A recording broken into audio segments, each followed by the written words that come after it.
நான் தான் பிரபாகரன் ஜோதிடர். இதுதான் எருக்கஞ்செடி வேறு. இந்த வேறு வந்து 10 வருஷம் செடி, எருக்கஞ்செடி 10 வருஷத்துக்கு குறைஞ்சபட்சம் இருந்தால் தான் இந்த அமைப்பு வந்து வரும். ஒரு வேர்லேயும் ஒரு அமைப்பு இருக்கும். இந்த வேரை நீங்கள் விநாயகர் உருவமாக தான் வரும். அதை அழகாக கட் பண்ணி எடுத்து வச்சிங்கன்னா வீட்டில் நீங்கள் வைத்து பூஜை பண்ணக்குள்ள உங்களுக்கு வீட்டில் இருக்கிற தீய சக்திலாம் விலகி உங்களுக்கு லட்சுமி கடாசம் ஏற்படும். அதே போல் இந்த வேரை எடுக்கக்குள்ள கவனமாக எடுக்கணும்.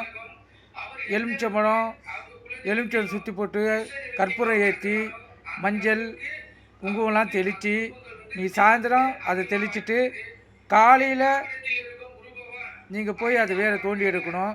நீங்கள் எதையுமே பண்ணாமல் வேரை தோண்டிட்டிங்கன்னா உங்களுக்கு அதாவது உங்களுடைய நேரங்கள் நல்லா இருந்தால் எந்த பிரச்சனையும் இல்லை.